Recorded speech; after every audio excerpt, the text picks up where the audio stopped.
sitwasyon ng Lagas-Lasan River ngayon, April 18, 2029, Sabado de Gloria. So, pakita ko po sa inyo yung, ayan po.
From Lipa?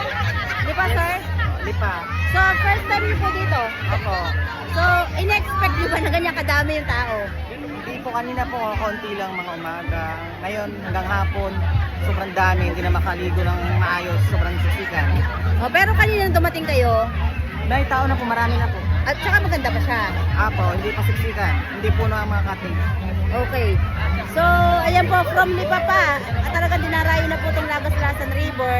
Kaya nga lang, talagang expected na po natin, Holy Week ay sobra talagang dami. Dinumog po yung ating Lagas-Lasan River.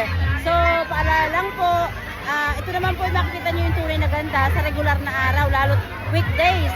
Sa panahong ito, sana namin yung pangunawa natin at saka syempre yung aming panawagan, lalo higit ang Sangguniang Barangay na nakakasakop dito na yung ating mga basura na binitbit papunta dito ay dalhin din natin pataas. So sir, mauulit ka bang pumunta dito? Opo, pag may pagkakataon, Okay, enjoy naman. Madaling hanapin. madali. Okay. Malapit sa highway. Yan po, from Lipa, dumayo po dito sa ating barangay. So mga kabukid, gusto ko lang ipaunawa sa inyo ng araw na ito talaga. Kita nyo naman, no? Yan, oh, talaga napakadami, ho. Sabado de Gloria, lahat yata ng tao. Sa sobrang init ang panahon, ang gusto ay dito sa ilog.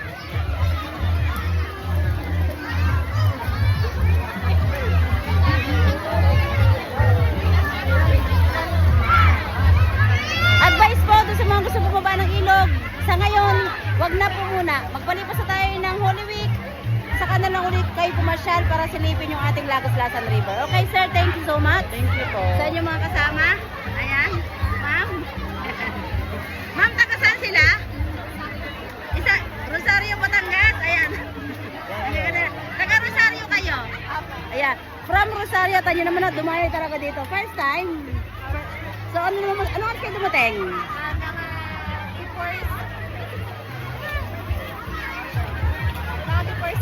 Before 7 a.m. So before 7 a.m. anong itsura ng Lagas-Lasan? Maganda pa po. Tahimik pa. Kasi kami. Malinaw pa. So ngayon hindi na kayo makakaligo. Sobrang ano na. Pero siguro mamaya alas 5 malinaw na uli yan. So babalik pa kayo. Pero hindi na ganitong araw. So yun nga po, muli advice po sa ating mga kasama, sa ating mga kabukid, pag mahal na araw ay talagang iwasan na munang pumunta sa Lagas-Lasan kasi nga sobrang daming tao. Ma'am, thank you. Okay, from Rosario. Mga kabukid, may isa pa tayong kakapanayamin from anong barangay? Lumbang. Lumbang? Lumbang? Lumbang. Lumbang, barangay Lumbang, Lipa City. So from Batangas. Ayan. Ayan, sige. Iharap natin kay na ate para mas maliwanag. Ano po? Magandang umaga. Anong oras kayo dumating? 6:30. First time nyo dito? Nung dumating kayo, ano matsura ng tubig? Maganda po. Maganda. Wala So, po masyadong tao. so nagsimula lang siyang lumabo. Anong oras? Mga 9 or 9. Kasi bumaba na yung volume ng tubig. Nung tao, sorry, nung tao. So, ayan o, kita naman po natin, sobrang dami ng tao. Pero kahit parang suka na yung tubig, enjoy pa rin. Hindi pa rin ang mga bata. Yes, mauulit kayo pumunta dito. Yes po. Mauulit, mawiwili. Mauulit. Mawiwili kahit ganyan. Pero mas maganda advice namin sa inyo, yung yung hindi holiday. Oo. Pero kahit naman po ganyan, ang tubig, yan, ganyan. At sobrang dami nga ng tao, enjoy naman, enjoy. Ayan. Yun na naman po ang gusto namin na kayo ay masaya. Tsaka dito, lagi naman may mga barangay at tsaka barangay officials na pag may problema, lalapit lang. Kabatang. Kabatang Chaong. Ayan. Sige po, thank you po. Ang sarap ng kanilang handa, may laing. Ayan o, di ba? Sige, thank you, tita, thank you.